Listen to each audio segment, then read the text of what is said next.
Hi, everyone, and welcome to the Bourbon Obsessed Bourbon and Distillery News Podcast, your commercial-free and money-free bourbon podcast for Monday, June 23rd. I am Ed from BourbonObsessed.com, also known on Instagram as Bourbon_Obsessed. I publish bi-weekly newsletters featuring the latest bourbon news and releases, and also do this podcast version for your listening pleasure. This week, we again have quite a few news stories, so we'll jump right in after just a little small talk. I'm again joined by my friend and bourbon aficionado, Dean Langdon. How are you doing today, Dean, on this ridiculously hot day? I'm doing well on this ridiculously hot day. Summer is finally here, and I'm fine with summer. You know, we're all going to be sort of sticky and hot for the next 3 months, but that's just part of being in Kentucky, and I'm okay with it. So what's your summer? Do you have a summer bourbon? Do you care? Do you drink mules? Does it matter? You know, my summer bourbon is I put an ice cube in it. I'm a neat bourbon drinker. I was thinking today about some of the different cocktail things that are out there. It's like I'm learning about cocktails a little bit. But in summer I put ice in my bourbon, 1 cube. How about a ball? Well, sure. Yeah, so if somebody has those nice, the squares or the ice balls. Those are always fun because they melt more slowly. Mm-hmm. And you and I know that as it slowly adds water to the bourbon, you get a different taste. Whereas you put a regular ice cube in there, it's gone. Yeah. I mean, the goal is to keep it cool and just slowly dilute it, not have it all just become right. You have to be careful because you may finish the bourbon before the ice is gone, and then you have to put more bourbon in there. Yeah, you do have to be careful about that. All right, on that note, let's move on to the news. So the Kentucky Distillers Association has announced the 2025 class of the Kentucky Bourbon Hall of Fame, honoring 5 influential figures for their contributions to the industry. This year's inductees include 7th-generation distiller Craig Beam, trailblazing female entrepreneur Mary Dowling, posthumously, distilling consultant, engineer, distiller, and key architect of the craft distilling boom Larry Ebersold, legislative champion Damon Thayer, and Brown-Forman Master Distiller Emeritus Chris Morris, who will receive the prestigious Parker Beam Lifetime Achievement Award. And there's always that ceremony that, actually, I don't think it's during the Bourbon Festival this year. I think it's because the Bourbon Festival is earlier. I think it's like the week after in September. I think you're right. When they have the induction ceremony this year. It's like on the 16th, and that's the week after the Bourbon Festival. Yeah. So, and have you been to those induction ceremonies? I assume you might be able to go as press. I mean, you've got to be invited. Yeah, I haven't been. Yeah, so it's I'm sure it's a wonderful thing. I saw there's going to be a live stream of some sort this year. I don't think it's going to be just a standard live stream. I think there's going to be like a commentator who will be interviewing some of the inductees and things like that. So I feel like they actually did that last year, but I'm not positive. Yeah. I mean, last year it was during the setup for the Bourbon Festival, so it wasn't. I'm not invited to the actual dinner or anything anyway, but it's not. You got to watch. It's not them. a good time. There's a lot. Right. There was an awful lot going on setting up for the festival. Well, and so I looked through the list of inductees, and I wondered if there's any social influencers in the Kentucky Bourbon Hall of Fame yet, and I'm guessing that there aren't. But maybe you'll be the first. I don't have a chance. So I'm not holding. Maybe if I live to be 117 or something. But no, I'm not holding my breath on that one. No. But I do appreciate your support. So we should talk to our listeners a little bit about the inductees. I didn't recognize Larry Ebersold's name. Do you know him, and do you know what his? Well, I do not know him. I certainly know him. Yeah, he's done a lot. He's been involved with many of the distilleries. That's why they have in there the craft distilling boom involvement. He was consulting with many of them that were getting started. I could try to name some of them, but I might be wrong. Well, I know in the news release it mentioned New Riff and Rabbit Hole and even Bardstown Bourbon Company, I think. And Sagamore Spirit, I think, was another. Okay. I'm pretty sure that they were in there. One of those behind the scenes people that you may not know about, but really important to the industry, it sounds like. His main career was with, I want to say, Seagram's. He was at Seagram's before, when Seagram's was still around. Yeah. So I mean, he's been very involved, and he's done quite a bit over the years. So yeah, so good. And then Chris Morris getting the Parker Beam Lifetime Achievement Award is great, and because he's been inducted. I think it was 2017. He's already in the Hall of Fame. That would make sense. Yeah, I mean he's very well deserving of that. I mean he is, in my brain, he's just Woodford Reserve 100%. I mean, I know, not to take anything away from Elizabeth McCall, but he really shot Woodford Reserve into the stratosphere as a brand and helped Brown-Forman with that. Mm-hmm. So.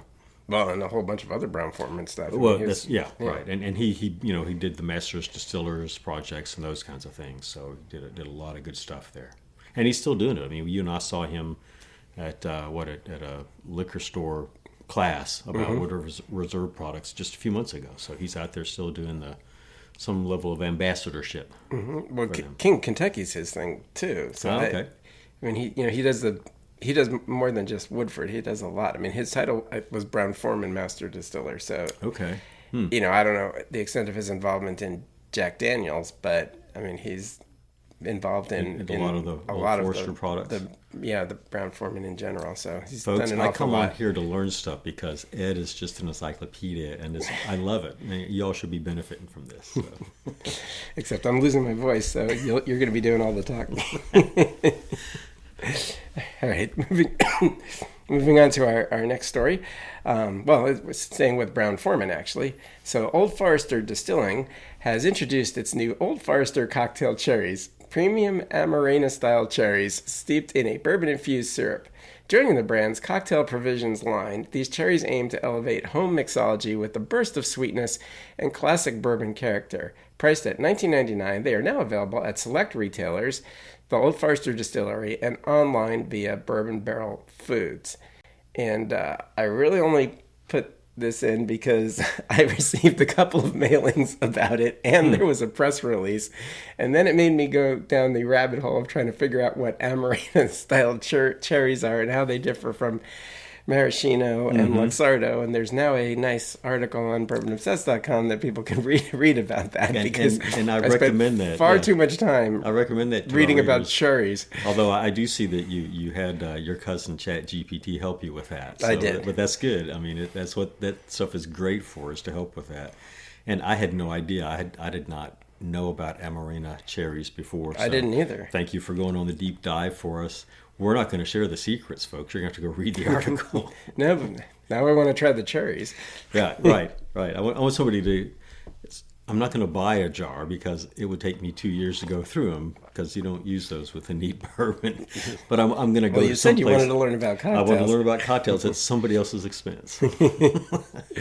So I still do my welcome cocktail when we have the next tasting here. Cool. But the next tasting is at your house, so... We'll figure something out. All right. Our next story is from Green River Distilling.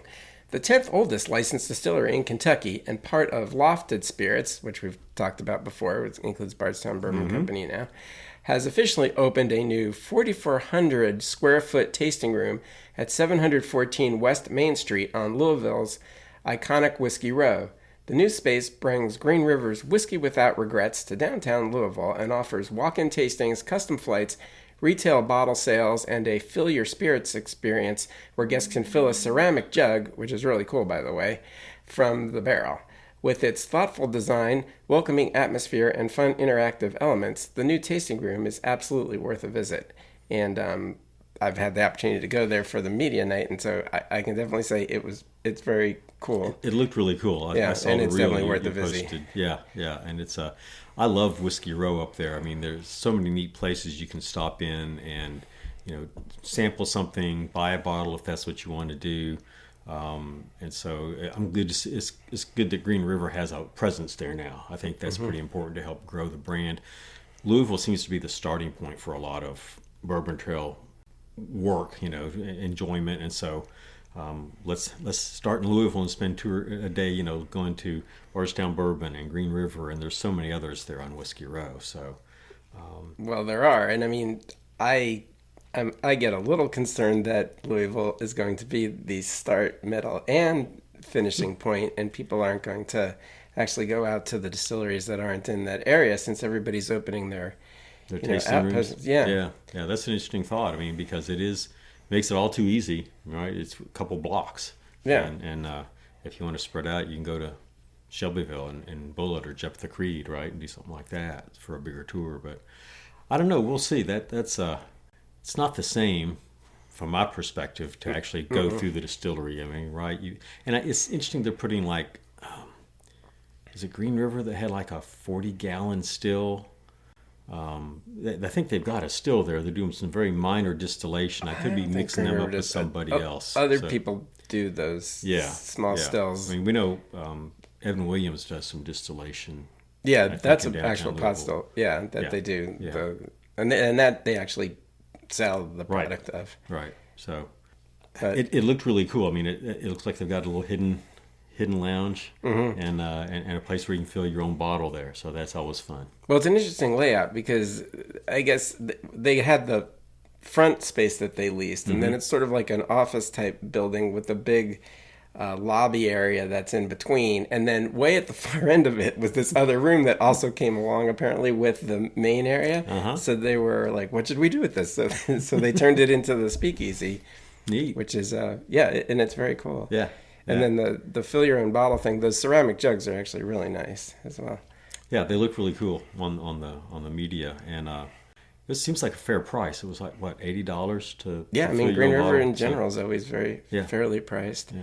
But I mean, and they're in a little different situation because Owensboro's a little ways away. So I mean, it's like 3 hours from us here in Lexington. It's like 2 or so from or it's 3.5 maybe from Lexington. It's like 2 from Louisville. So it's a pretty good haul. So it's not, probably they will gain by having a presence there because people weren't going to make the trek out to Green River. Although I highly recommend you do make the trek out to Green River because it's a very cool historic distillery, and so it is worth it. But it will take a significant amount of time. That's a day trip for the most part, and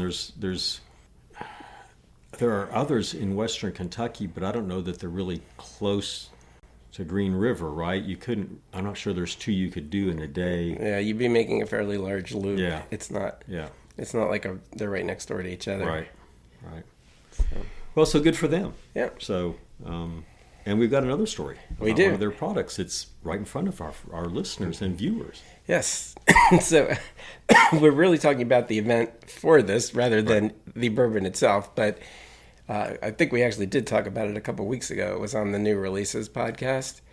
But Green River Distilling commemorated the U.S. Army's 250th anniversary with a dramatic first sip ceremony featuring a veteran parachute team delivering the first bottle of its limited edition Army 250th anniversary bourbon to a group of veterans and active duty Army waiting on the ground. The bourbon is released at 111.1 proof in a nod to Veterans Day, November 11th.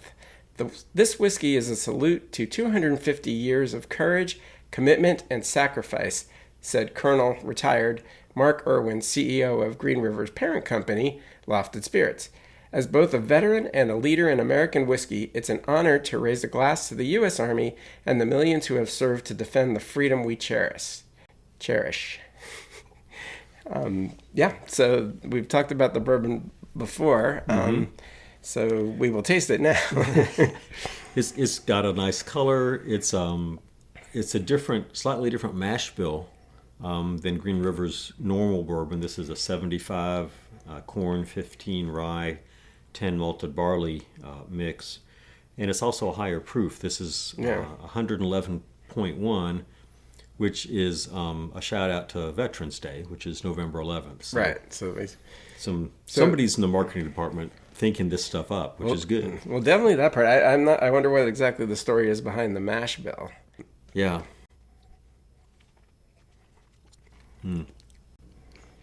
Well, it's still a freshly opened bottle, but our bourbon has been resting in this Glencairn for at least 15 minutes. So it's had a chance to get some air. It's had some air. It's still got the... you can taste the proof. At least on the first sip, I could taste the proof, but it didn't overpower the flavors, the aromas. They're still developing, but first sip was really nice nice impression. I like that. It's got more viscosity, more layers than the Green River that I'm used to. Yeah, that's probably the proof. Yeah, well, I'm a big fan of the full proof, which is up in that ballpark. I think it's 117. But yeah, obviously it's our first sips, but I like it so far. We will taste it in more depth before we actually do a review of it. But I can say it's good. That's all you have to know, folks. It's good. Go buy some. Support the Army, because a portion of the proceeds are going to support veterans organizations, and that's an important thing. Our veterans have served the country, and they need all the help we can give them. So I'm a fan of projects like this because they are helping out, just making our world better for everybody, and that's what bourbon does. Very true. All right, so we'll move on to our next story. So the Whiskey House of Kentucky has announced a 6-year partnership with the Koetter Group to build 12 state-of-the-art rickhouses using innovative K-Rax barrel storage technology. Each 7-story warehouse will hold 48,048 barrels and is designed to improve whiskey maturation, airflow, and safety while enhancing structural longevity. The first 2 warehouses are already underway on their campus in Elizabethtown, Kentucky. This development further reinforces Whiskey House's position as a leader in custom whiskey production, following an impressive first year producing over 97,000 barrels and 59 recipes in its fully automated 110,000 square foot facility, which, it looks pretty impressive. We haven't been there. It looks impressive online, and they don't have a brand. Whiskey House does not sell anything to the public, as far as I could tell. They're purely contract distilling for others. A big facility. That's a pretty big capacity. I drilled down on their website. They employ a lot of people for a totally automated process. There's a lot of people in that distillery, running it, maintaining the warehouses and the equipment and stuff. But what about this K-Rax system? I couldn't really find a whole lot about. Well, it's on Koetter's website, or it has its own website. It's their patented way of building the warehouses. And what I've been told about it sounds like you don't need. Well, people may have noticed plumb bobs when you go into rickhouses, and that's so that if it gets slightly off kilter because the warehouse settles or the load of barrels doesn't stay even, you'll know about it, so you can try to stop it from collapsing. And so you have to try to always load and unload warehouses so that doesn't happen. But with this technology, apparently you can do whatever you want. It doesn't matter. I saw that you could load from both sides, different levels. Load one side. It's supposedly. Yeah. So I don't know exactly how that works, and hopefully it does. Well, I was going to say, fingers crossed on that one, because the consequences if it does it are not good. But yeah, this looked like a neat concept. These warehouses have vents at the bottom because apparently alcohol vapors are heavier, and so when you go to a rickhouse, you'll see the barrels don't look pristine after several years, right? Yeah. Apparently that is part of the alcohol vapors, and they're thinking that with the vapors venting out through the bottom, the barrels won't get as corroded looking. Well, it's the barrels and it's the rings. You get the failure of the just metal in the rickhouse and barrels from the corrosion. So it's an interesting technology. I've heard good things about them. We've probably actually seen them, but not realized that we have. Right, exactly. And so I think this is an interesting concept. Partnerships are always good in the bourbon industry. Whiskey House is. I don't know. Can you think of another pure contract distiller that doesn't have their own brand? Even MGP I think Jackson Purchase. They don't have a brand, do they? I don't think so. Pure contract I don't think Western Kentucky. Unless you count the rye. I'm blanking on the name. I don't remember the name of their Hemingway rye. Okay, right. So so I guess that is out there. an RD1 is sort of related to Western Kentucky, but it's not like a direct this is our brand kind of thing. Right. But yeah, that's always been a selling point of the Whiskey House. That they would not be competing with their own brand with their people that contract with them. Right.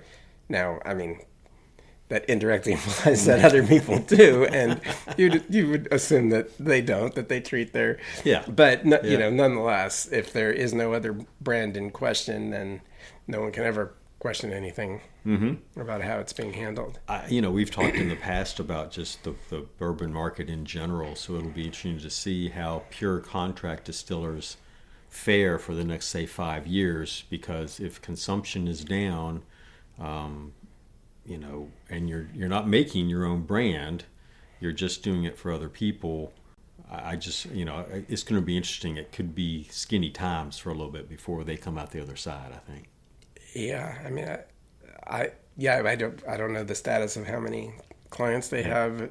I think I've heard some of the brands that are there, but yeah, I mean, it's an interesting time in the industry, and we know that the people that, I mean, caddy distilling is a little different, at least than sourcing. So, but still, the demand for it has decreased, as we know. We see advertisements for people. I mean.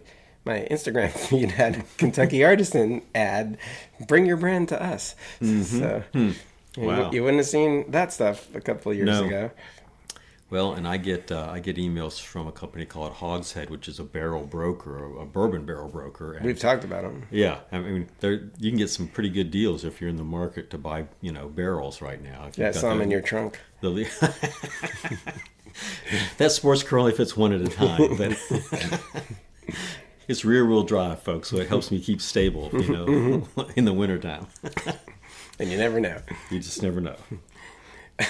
Moving on. All right, so previously we had talked about, or we weren't doing the podcast at this point, I don't think, but previously in my newsletter we've talked about a number of contests and promotions that Fireball has done. I think we might have talked about the one where they offered the lifetime supply to 90 years old. You had to be 90 years old. So. But we didn't talk about the Fireball garters, which were interesting, where you could get the garters that would hold Fireball shooters, you know, just so you always have them if you are a garter-wearing person. So now Fireball's back again with an interesting golf-themed promotion. Fireball is bringing home some rule-breaking fun to the golf course with its new cinnamon-scented golf balls and professionally trained retriever caddies. The Fireball Retrievers will debut June 27th at White Pines Golf Club in Bensonville, Illinois, helping players locate lost shots and lighten the mood. Golfers can book tee time starting June 20th and receive a Fireball-scented ball to use at a designated hole. Can't make it to the course? Limited edition Fireball golf balls will be available for $1 starting June 27th at fireballwhiskey.com/retrievers. Dog not included. I would think not.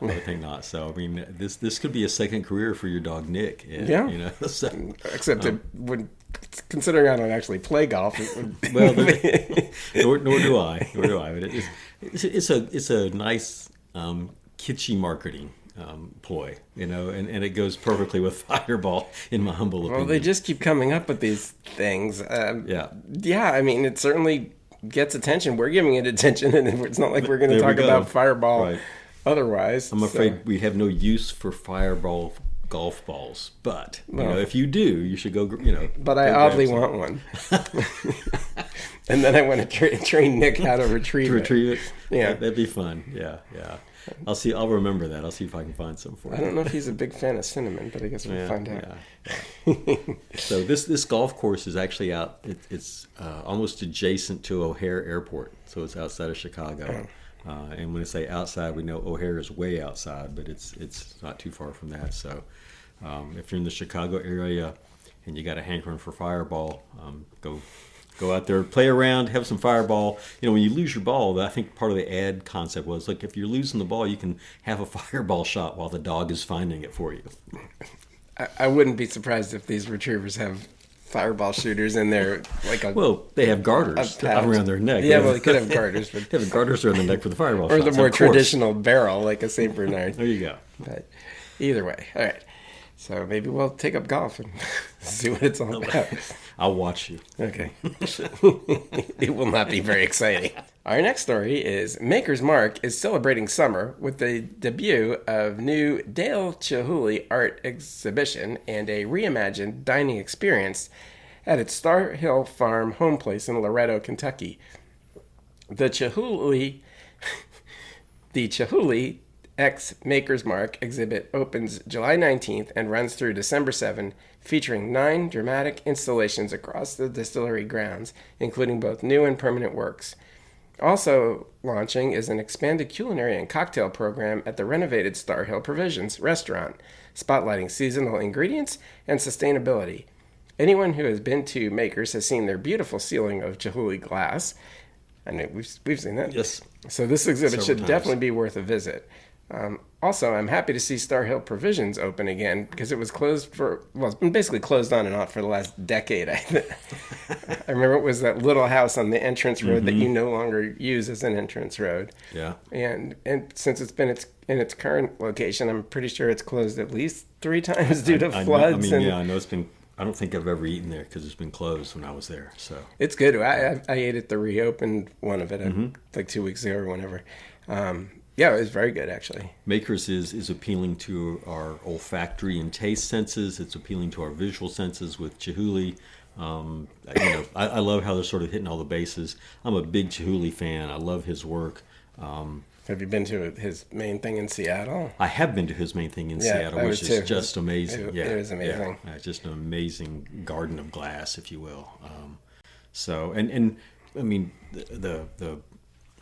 the property at Maker's is beautiful in itself, and just adding these artworks to it, I love that pairing that Maker's has come up with him. Yeah. And the food. I mean, it's interesting. These are both in the same press release, but I guess they're both happening at the same time. But the food part is also, it is a farm, so they have a whole bunch of. They have some livestock, and they have things that they plants that they grow as well. So. It all fits right in. Yeah, and if I remember, I mean, their menu and even some of the cocktails are going to be based on things they're actually growing there. I mean, it's not just farm to table, but like farm right next door, like 100 feet away to table, which is cool. I mean, and when you see the Wagyu, it's like full circle because they have the Wagyu cattle, and they eat the spent grains, and then they in turn become on the menu. Not great if you're. Well, I mean, I think as they say, they only have one bad day in their lives. Right. So that's great. We're going to have a summer visit to Maker's Mark. I'm sure you have to book in advance, but it'll be really neat. I see this last through December, so I think it's worth going sometimes to something like this twice. I look at it as an art exhibit. It's always fun to go to Maker's, but go during the summer sometime when everything is green and grown out, and then maybe once the leaves fall in late October, November, it would look totally different, and I think it'd be worth it to go just for that. Well, I bet they'll have like evening strolls, and when things are lit, it should be very pretty. Are you an ambassador? I am, yes. So you can book already. So did you? I have not, no. But with that general reminder, I'll go home and do that immediately. So anybody who's an ambassador, you can go ahead and book ahead of the general public, or at least you could. I don't know the exact time frame of that one. Right. We got the email like a week ago. So Georgetown, Kentucky has unveiled Bourbon Genesis, a new tourism campaign highlighting the city's role in bourbon history, centered around Royal Spring Park, where Reverend Elijah Craig is said to have drawn the limestone-rich water used for his bourbon. The initiative invites visitors to explore bourbon's beginnings in 1789. The launch included a limited edition Elijah Craig single barrel Bourbon Genesis bottling, which can be purchased in Georgetown as well.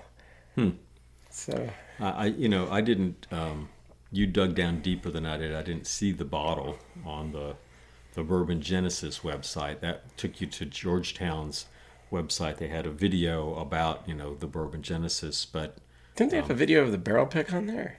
I don't remember. I could have missed that, but because it was a group of influencers. Again, not me. Right. Yeah.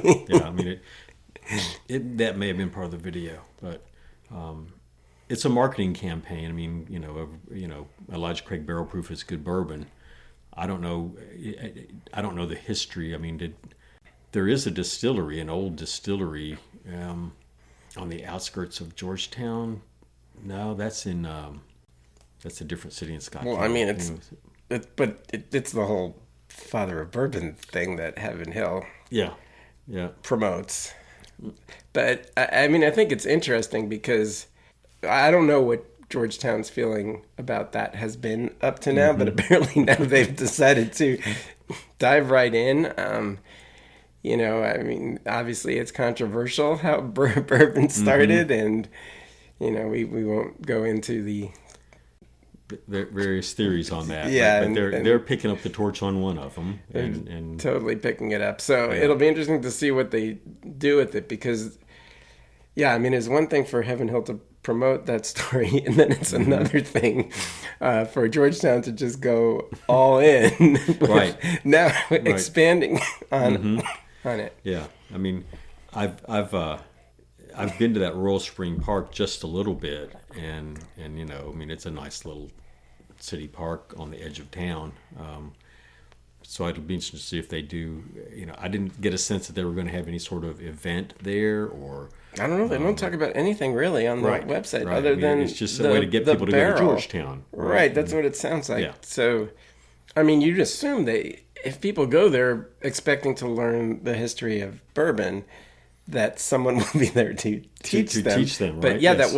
it wasn't obvious exactly what that No. is from the website. So anyway, I assume it will develop, or we'll see. I mean, maybe they can take that theme and turn it into something. So, yeah.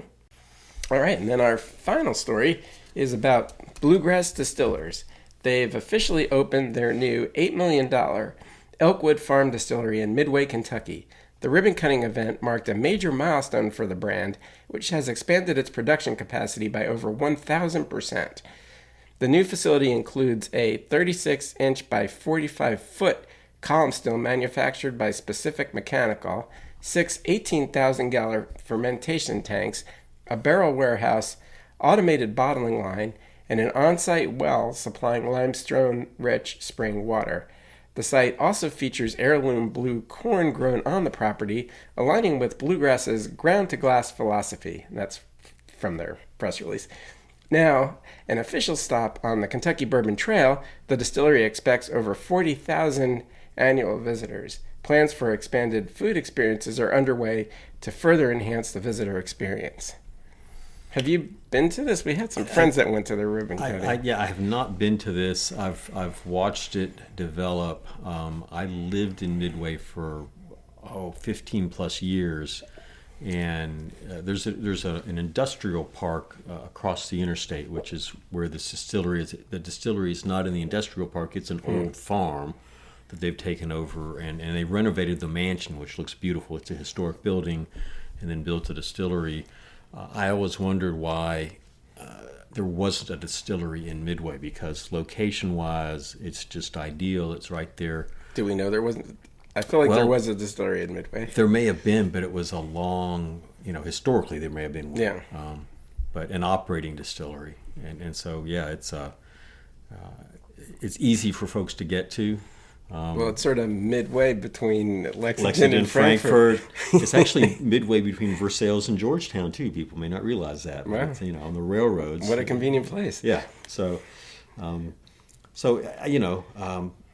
they're hitting some of the right buttons. We're growing it here, we're making it here, all of those good things. They're certainly a homegrown brand. I mean, those folks have, Sam Rock and Ben Francini have grown that over decades now. So. When did it started in the 2010s of somewhere along the line? Yeah, I think 2012 maybe is when they first started. Although I think I forget. I looked at the timeline on their website and I didn't memorize it. But they've been, they've been doing it for all. I've got a wonderful, unique bourbon they put out called Pickleback, which they finished in a pickle barrel. I have my sample of it that I mean it's, I will have forever. It's unique, yes, yeah. It's not a daily drinker. Well, Well, the thing is, it's different than a regular pickleback, because with a regular pickleback, you've got your bourbon and your shooter of the Right. pickle juice. With the pickleback that's pre-bottled, you get it the entire way. So I mean, it's not actually, it's different. It You're is, basically drinking yes. pickle juice bourbon as opposed to having it as a flavor after doing a shot. So you won't have 3 of them. I mean, it would be great in some cocktails, I think. well, if we can find the bottle, we could have it right now. It's somewhere around here. Well, it's okay. It's okay. I remember it. You know, it's like, but so I mean, they're doing blue corn and they're doing some other things that I don't think. I don't know. There's another Kentucky distillery doing blue corn. I know Jephthah has their red corn. They have blue corn too. Do they? Okay, that's right. They do red, white, and blue. So an interesting niche. Hope they continue to grow and be successful there in Midway. Yeah, I need to get out there one day. I mean, the thing is, their distillery in Lexington had character, though. I mean, it had that old gigantic baking mixing thing that they used as a mash tub, and then they had just the one still originally, the small pot still that they did everything, the mash in and fermented, and now they have the 2 stills there. So I mean, it's too bad. I wonder where all that stuff went. Yeah, I don't know. I mean, I don't know. Because that closed now, finally. Okay. Yeah, I was going to say, I rode by there this morning, but I couldn't tell if it was open or not. So, no, and there's no reason to keep it there. I mean, I mean, unless you wanted something in Lexington as another place, Right. but they'll only have have the one DSP, so that means they can only open one off-site place. So unless there were 2 DSPs, I guess, but I don't know if they were. Yeah. Anyway, we digress. We do. Alrighty, well, that about does it for this episode and my voice. I hope you have enjoyed this edition of the Bourbon Obsessed Bourbon and Distillery News Podcast, your commercial-free and therefore money-free bourbon podcast. Be sure to join us next Monday for our new Bourbon Releases News Podcast. And in an unusual turn of events, we actually don't have much to talk about yet. There's like 3 things, which, considering every week there's been 17 or more, this is very odd. So we'll see what happens this week if we get a bunch more new If you're releases. listening to us during your workout, next week you might have to do a high-intensity workout because it might be shorter, Yes, folks. a lot shorter. Although we could just talk about, random stuff. There's always that. Also, be sure to like and follow us at your preferred podcast provider so that you don't miss an episode. And don't forget to tell all your friends, too. You can also head over to bourbonobsessed.com to check out some of our over 300 bourbon reviews and over 50 distillery write-ups, and excellent essay about cocktail cherries as well. While you are there, you can also sign up to have my newsletters delivered directly to your inbox. Finally, I can be found on Instagram at bourbon_obsessed and on Facebook at Bourbon Obsessed, and would love for you to follow me there as well. Dean, where can they find you? Ed, folks can find me only on Instagram at Dean of Bourbon with underscores, and I keep trying to post more content there, and just, it's a slow process. Just keep on looking. It's more fun to watch you and I on the YouTube channel. I actually got a fan text this week, so keep it up, folks. It's good that we have a fan and a listener.